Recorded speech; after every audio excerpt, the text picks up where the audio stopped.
नमस्कार दोस्तों, stock market studies में फिर से एक बार आपको बहुत-बहुत स्वागत है। तो आज मैं बात करूँगा एक प्राइवेट बैंक के बारे में, जो आज तो बहुत छोटा है, एक दिन वो बहुत बड़ा बनने का पोटेंशियल रखते हैं। ऐसे बात मैं क्यों कह रहा हूँ? क्योंकि आज मैं आपको बहुत सारे डेटा दिखाने वाला हूँ, जिसके मतलब उस डेटा के अंदर ही आपको पता चलेगा कि कंपनी कहाँ से कहाँ तक जर्नी कर सकते हैं। क्योंकि ऑलमोस्ट इंडिया में जितने सारे प्राइवेट बैंक हैं, उनमें से टॉप 5 बैंकिंग को देखेंगे, जैसे HDFC bank, ICICI bank, IndusInd bank, state bank of India, axis bank और साथ ही साथ कोटक महिंद्रा बैंक। ये सारे बैंक्स क्या हुआ, मल्टी बेगर बन चुके हैं। मतलब एक हाई लेवल का ग्रोथेबल रिटर्न दे चुके हैं। अभी देखिए, आप इस कंपनी के ऊपर अभी आप फिलहाल के लिए इन्वेस्टमेंट करने जाएंगे, तो आपको मल्टी बेगर रिटर्न नहीं मिलेगा, आपको एवरेज रिटर्न मिलेगा 15 से 20%। तो जो लोग सेफ जोन में काम करना चाहते हैं, तो उसके लिए सारे बैंक्स मेरे हिसाब से बेटर है। आप सारे बैंक के ऊपर रिसर्च करिए, उसके बाद काम करिए। अगर आप थोड़ा सा रिस्क लेकर मल्टीबैगर रिटर्न पाना चाहते हैं, मल्टीबैगर का मतलब है 10 टाइम्स, 20 टाइम्स, 30 टाइम्स, 40 टाइम्स, तो आपको कुछ अलग जैसे कंपनी ढूंढना होगा, जिसका मार्केट कैप आज बहुत छोटा है, फ्यूचर में वो बहुत बड़ा मार्केट कैप बनने जा रहा है। तो ऐसे कौन सा बैंक है जिसका ग्रोथ बहुत तेजी से होने वाला है अपकमिंग टाइम्स में? और आज देखा जाए तो कंपनी टॉप लेवल से डाउन लेवल तक देखो तो 30% से भी ज्यादा करेक्शन हो चुका है। कंपनी फिर से एक बार रिपीट हिस्ट्री को रिपीट कर रहा है, करेक्शन करके, क्योंकि पहले भी एक बार गिरावट हुआ था, उसके बाद बिग बाउंस हुआ, और फिर से एक बार गिरावट हो रहा है, और फिर से वहां से बिग बाउंस होने का चांसेस रहेगा। तभी चलो सारे डिटेल्स मैं आपके साथ डिस्कस कर लेता हूँ। उससे पहले चैनल को सब्सक्राइब जरूर कर लेना, और हाँ, इस वीडियो को स्किप मत करना, क्योंकि ऐसे ऐसे हिडन पॉइंट मैं आपके साथ शेयर करूंगा, जो आपको बहुत हेल्प करेगा अपकमिंग कोई भी बैंक के ऊपर रिसर्च करने के लिए। तो कंपनी कौन सा है? देखिए, कंपनी का नाम है ए यू स्मॉल फाइनेंस बैंक। तो ए यू स्मॉल फाइनेंस बैंक जो एक नाम से फाइनेंस तो है, एक मॉल फाइनेंस बैंक है, क्योंकि कंपनी फाइनेंस जो करते हैं वो स्मॉल फाइनेंस के ऊपर भी है, और बाकी बैंकिंग सेक्टर के ऊपर भी बहुत तेजी से कंपनी ग्रोथ कर रहा है। देखिए, कंपनी का जो ग्रोथ हो रहा है वो किस तरीके से हो रहा है, वो मैं आपको अभी दिखाऊंगा। उससे पहले कंपनी के ऊपर कुछ पॉइंट देख लीजिए।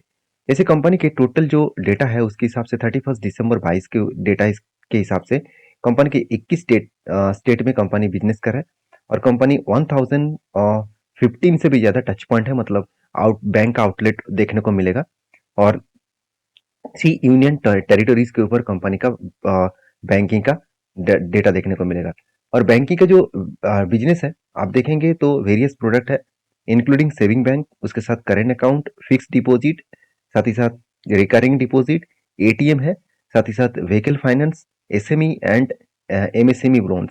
ये देखिए, ये जो दो लोन्स है ना, एसएमई एंड एमएसएमई लोन, वो लार्ज के बैंक में आपको नहीं दिखेगा, जो स्मॉल कैप टाइप बैंक में ही आपको दिखने को मिल जाएगा। तो इसी का फायदा directly AU small finance bank उठा रहा है। तो इस कंपनी का करंट जो सिचुएशन है वो किस तरीके से है, चलो मैं आपके साथ शेयर कर लेता हूँ। सबसे पहले देखेंगे तो कंपनी का जो बिजनेस है वो कहाँ कहाँ से आ रहा है, वो देखना सबसे पहले जरूरी है।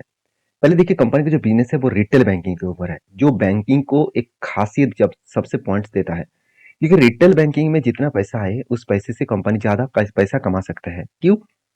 देखिए, अगर बैंक के अंदर सेविंग अकाउंट और करेंट अकाउंट में ज्यादा पैसा मार्केट से आ रहा है, तो सोचिए उस पैसे को वो डायरेक्टली दूसरों को लोन देंगे, और वहां से अच्छा खासा रिटर्न कमाएंगे, और कंपनी उस पैसे से अच्छा खासा ग्रोथ कर पाएंगे। क्योंकि मान के चलिए, सेविंग अकाउंट में आपको बैंक से कितना मिलता है, 3% का इंटरेस्ट, और करेंट अकाउंट में तो जीरो इंटरेस्ट।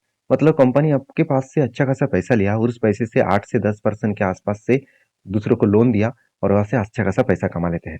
तो रिटेल बैंकिंग जितना ज्यादा रहेगा उतना ही खास रहेगा। साथ ही साथ टेरिटरीज जो जो फंड है उसके ऊपर 13%, और होलसेल जो बैंकिंग है उसके ऊपर 9.5%, और अदर्स के ऊपर 2.43%।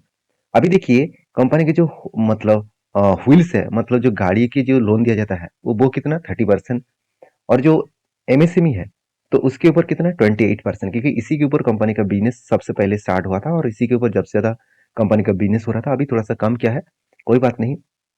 साथ ही साथ एग्री जो एमएसएमई है, सॉरी एसएमई है, साथ ही साथ सीडी है, जीएल है, तो इसके ऊपर 16%। बाकी देखिए, बिजनेस बैंकिंग के ऊपर 10%, और बाकी अदर्स के ऊपर 9%, और एनबीएफसी मतलब नॉन बैंकिंग फाइनेंशियल सेक्टर के ऊपर 4% के आसपास कंपनी का बिजनेस चल रहा है। तो आरजीएस के ऊपर आरजीएक्स सॉरी आरजी के ऊपर 2.29% के आसपास ग्रोथ देखने को मिला। बाकी देखिए कंपनी का जो बिजनेस है वो प्रॉपर्टी सेक्टर के ऊपर 59% और नॉन प्रॉपर्टी सेक्टर के ऊपर 40% के आसपास ग्रोथ हो रहा है। तो कंपनीज के ऊपर जो बिजनेस है किस तरीके से ग्रोथ हो रहा है आप देख सकते हैं। अभी चलो देख लेते हैं कंपनी का बाकी पॉइंट्स क्या है। अगर कंपनी की मार्केट कैप के बारे में बात करूं तो सिर्फ 38,000 करोड़ है। मतलब आज एचडीएफसी बैंक, कोटक बैंक, बाकी सारे बैंक्स को देखेंगे तो कितने बड़े हो चुके हैं। चलो एक बार मैं आपको दिखाई देता हूँ और भी आपको क्लियर हो जाएगा। देखिए इस सेक्टर में HDFC bank, ICICI bank, Kotak bank, इसका मार्केट कैप कितना है। एचडीएफसी बैंक का 10 लाख करोड़, आईसीआईसीआई का 7.5 लाख करोड़, कोटक का 3.5 लाख करोड़, एक्सिस बैंक का 3.5 लाख करोड़ और उसके साथ साथ एसबीआई भी है। और इस तरीके से प्राइवेट बैंक के जितने सारे देख लो तो एयू स्मॉल फाइनेंस बैंक बहुत छोटा है, 38,000 करोड़ है। मतलब यहाँ से अगर यहाँ तक जर्नी हुआ तो कितना बड़ा हो सकता है आप सोचिए। अभी तो सिर्फ जर्नी स्टार्ट हुआ है। तो चलो अभी देख लेते हैं बाकी पॉइंट्स क्या बोल रहा है। देखिए कंपनी का जो टोटल नंबर ऑफ शेयर है 66। कंपनी का देखिए कासा रेशियो उतना ज्यादा नहीं है जो कंपनी को ज्यादा करना चाहिए, क्योंकि कासा रेशियो कंपनी के लिए बहुत इंपॉर्टेंस है। क्योंकि कंपनी के हाथ में अगर करंट अकाउंट से और सेविंग अकाउंट्स पे ज्यादा पैसा नहीं आ रहा है तो वो बाहर की जगह से उसको ज्यादा पैसे से पहले खुद को लोन लेना पड़ेगा और उस पैसे से कस्टमर को लोन देकर वो इंटरेस्ट कमाएंगे। तो यहाँ पे थोड़ा सा वीकनेस पॉइंट आपको देखने को मिला, तो वो कंपनी रिकवरी कर लेंगे। तो पी रेशियो आपको सस्ते में दिखेगा तो मैं फिर भी दिखाऊंगा, पीबी रेशियो और भी सस्ते में है। तो कंपनी के देखिए सबसे जो इंपॉर्टेंस पॉइंट मुझे देखने को मिला, C A R percentage, capital adequacy ratio, जो 11% के आसपास होना चाहिए था वो बढ़ के 23.59% के आसपास देखने को मिला। अभी कंपनी का रिटर्न ऑफ इक्विटी कितना शानदार है आप देख सकते हैं, 15%। रिटर्न ऑफ कैपिटल एम्प्लॉयड भी 15% के आसपास है। अगर रिटर्न ऑफ कैपिटल एम्प्लॉयड ज्यादा नहीं होता तो भी कोई फर्क नहीं पड़ता। हमेशा आपको बैंकिंग सेक्टर में रिटर्न ऑफ इक्विटी देखना चाहिए। अगर रिटर्न ऑफ इक्विटी अच्छा है और अर्निंग्स पर शेयर भी 15% के ऊपर है तो सोचिएगा कंपनी बेस्ट तरीके से परफॉर्मेंस कर रहा है। और इसका स्टार रेटिंग देख सकते हैं, 5 स्टार इस कंपनी के ऊपर दिया गया है, जहाँ पे कंपनी का फाइनेंशियल भी ठीक ठाक है, कंपनी का एफिशिएंसी भी ठीक ठाक है, ओनरशिप भी ठीक ठाक है, सर वैल्यूएशन थोड़ा सा वीक में है। अभी चलो हम लोग बात कर लेते हैं बेस्ट पॉइंट के बारे में। जैसे मैं पहले बोल चुका, रिटर्न ऑफ इक्विटी जो पहले 22% के आसपास था थोड़ा सा कम हुआ, फिर भी 15% के ऊपर है, ठीक ठाक है। रिटर्न ऑफ एसेट, एसेट भी थोड़ा सा कम हुआ है क्योंकि कंपनी के ऊपर करेक्शन देखने को मिला तो इसलिए एसेट भी कम हुआ। नेट प्रॉफिट जो है, सॉरी नेट एनपी जो है वो बेस्ट तरीके से कंपनी यहाँ पे मेंटेन्स किया, क्योंकि एक टाइम एनपी जो है नॉन परफॉर्मिंग एसेट जो है वो 2.2% के आसपास चला गया था। तो बहुत सारे नया इन्वेस्टर है उसके लिए बता दूं, एनपीए किसी भी बैंक्स और किसी भी फाइनेंस कंपनी के लिए एक बहुत बड़ा इंपॉर्टेंस पॉइंट होता है, क्योंकि एनपी अगर ज्यादा हो तो उस कंपनी का बहुत बड़ा खतरा बनेगा अपकमिंग टाइम्स में। एनपी अगर कम हो तो उस कंपनी के ऊपर ग्रोथ होने का चांसेस बहुत ज्यादा बढ़ जाते हैं। तो एनपी का फुल फॉर्म है नॉन परफॉर्मिंग एसेट। मतलब मान के चलिए बैंक ने जिस कस्टमर को लोन दिया, मान के चलिए 3 कस्टमर को लोन दिया, उनमें से 2 कस्टमर पैसा वापस किया इंटरेस्ट के साथ, बाकी कस्टमर इंटरेस्ट के साथ पैसा वापस नहीं किया। तो ये जो पैसा मार्केट से उस वो बैंक उठा नहीं पाया, वही उसका परसेंटेज वाइज एनपीए बन जाएगा। तो ये एनपीए हमेशा मैं आपको बोलता रहता हूँ, मैं हमेशा 65% के नीचे एनपीए को ढूंढता हूँ। तो यहाँ पे तो 4.42% के आसपास है, बेस्ट तरीके से है। उसके बाद देखिए सीआर परसेंटेज तो बहुत शानदार मुझे देखने को मिला, जो 11% के ऊपर होना चाहिए था तो ज्यादा है। मतलब बैंकिंग के हाथ में जो पैसा है वो 11% के ऊपर होना चाहिए था, अभी 23% के आसपास देखने को मिला। कॉस्ट ऑफ लाइबिलिटी के बारे में बात करें तो 5%, 5 के आसपास देखने को मिले। और बाकी जो पैग रेशियो है वो ना के बराबर है। और एडवांस जो ग्रोथ है 26% के आसपास एडवांस ग्रोथ देखने को मिला। तो बेस्ट तरीके से सारी चीजों को यहाँ पे देखने को मिला है। बाकी अभी चलो देख लेते हैं कंपनी का फाइनेंशियल डिटेल्स क्या बोल रहे हैं। देखिए फाइनेंशियल डिटेल्स में प्रॉफिट एंड लॉस में साल भर के दिखो, ध्यान दीजिएगा इस चीज को। मैं कंपनी के बारे में इसीलिए मैं बात कर रहा हूँ क्योंकि जब कोई बेस्ट कंपनी आपको सस्ते में मिले ना, इससे बढ़िया डेटा, इससे बढ़िया चीज आपको दोबारा शायद ना मिले। तो जो रेवेन्यू है इसका हाई लेवल में ग्रोथ हो रहा है, हाई लेवल में।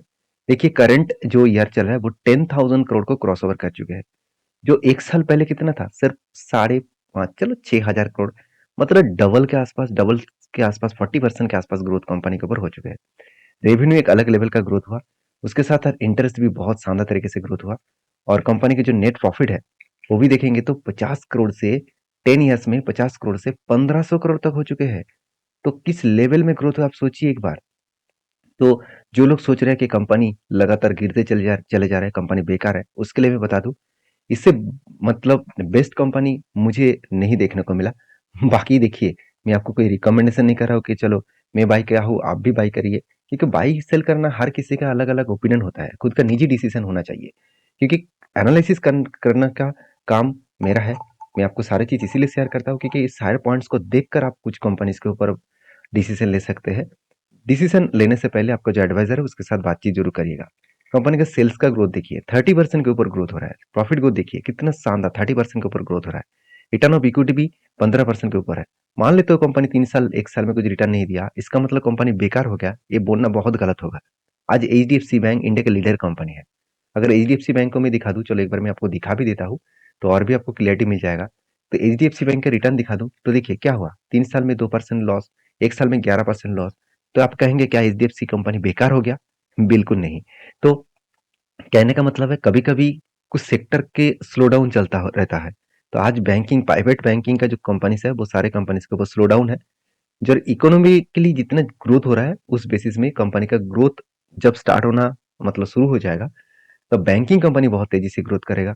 और इलेक्शन होने के बाद मुझे लग रहा है अगर फिर से गवर्नमेंट रहे तो इकोनॉमी के लिए बहुत तेजी से ग्रोथ होने का चांसेस है। ये बात ऑब्वियसली देखने को मिला है। क्या इस बात में आप एग्री है तो जरूर मुझे कमेंट्स करना। यहाँ पे देखिए मैं कोई पार्टी का नाम नहीं ले रहा हूँ, कोई पार्टी के मैं यहाँ पे बदनाम भी नहीं कर रहा हूँ।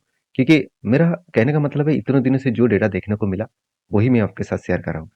बाकी देखिए इस कंपनी के ऊपर जो बैलेंस शीट है वहां पे मुझे सबसे इंपॉर्टेंट पॉइंट लगा बोरिंग्स। जो 10 साल पहले से 2400 करोड़ था, आज वो 75,000 करोड़ बन गया। मतलब किस लेवल में बोरिंग्स को बढ़ चुके हैं आप देख सकते हैं। और रिजर्व जो 300 करोड़ था वो बढ़ के 10,000 करोड़ हो गया। तो जो कंपनी का इतने सारे पॉइंट बेस्ट है, तो क्या उस कंपनी के ऊपर डरना चाहिए? मेरे हिसाब से तो नहीं। बाकी आपके क्या ओपिनियन है जरूर कमेंट्स करके बता सकते हैं। और देखिए कंपनी का जो कैश इक्विपमेंट है, हाथ में कितना कैश है, करीबन 9,400 करोड़। तो सारे पॉइंट बेस्ट है, जिसके चलते हुए एज ए इन्वेस्टर इस कंपनी के ऊपर चिपक कर बैठे हुए हैं। कोई भी माल बेचने के लिए तैयार नहीं है, चाहे वो प्रोमोटर हो, चाहे वो एफआईएस हो, म्यूचुअल फंड हो, चाहे वो फॉरेन इन्वेस्टर हो। फॉरेन इन्वेस्टर के पास देखिए 41%। क्या वो लोग बेवकूफ है इतने परसेंटेज लेके बैठे हुए हैं? बिल्कुल नहीं ना। तो इस बात को समझना पड़ेगा। और बाकी हर किसी का अलग अलग ओपिनियन है, मैं पहले बोल चुका हूँ। तो उस ओपिनियन के बेसिस में काम करिए। तो बाकी इस कंपनी के टेक्निकली चार्ट पैटर्न में एक बार आपके साथ शेयर करूँ तो देखिएगा, कंपनी जब से स्टार्ट हुआ तब से लेकर ऊपर भी गया था, कोविड के सिचुएशन आया, बिग फॉल हुआ। देखिए उसी तरीके से हिस्ट्री फिर से एक बार रिपीट कर रहा है। देखिए यहाँ पे फॉल हुआ था, जितना फॉल हुआ उसी तरीके से रिकवरी भी कर चुके हैं। फिर से देखिए यहाँ पे करेक्शन हो रहा है। और करेक्शन होने के बाद अगर रिटेस्टमेंट करे और कोई ग्रीन कैंडल देखे तो उस जगह पे बेस्ट एंट्री बनेगा। और बाकी देखिए यहाँ पे कंपनी के लिए एक स्ट्रॉन्ग यहाँ पे क्या है, सपोर्ट भी है। इस सपोर्ट लेवल को डिटेक्ट करेगा तो यहाँ से बाउंस बैक करने का चांसेस है। तो ओवरऑल टॉप लेवल से 30% के आसपास करेक्शन हो चुके हैं। तो मैं तो इस कंपनी के ऊपर बुलिश हूँ और मैं तो एंट्री ले चुका हूँ। बाकी आपके क्या ओपिनियन है जरूर मुझे कमेंट्स करना। और हाँ, प्लीज अगर वीडियो जानकारी आपको अच्छा लगे, अगर डिटेल्स एनालिसिस आपको मिले, तो प्लीज सारे दोस्तों को इस वीडियो को शेयर करना क्योंकि उसको भी पता चले कि किस तरीके से एनालिसिस करके काम करना पड़ता है। बाकी आप सारी चीज़ों को देखने के बाद ही काम करना, आपके एडवाइज़र के साथ बातचीत करके ही काम करना। और वीडियो में जानकारी बेस्ट तरीके से मिले तो प्लीज़ एक लाइक ज़रूर कर देना। मिलते हैं नेक्स्ट वीडियो में, तब तक के लिए धन्यवाद।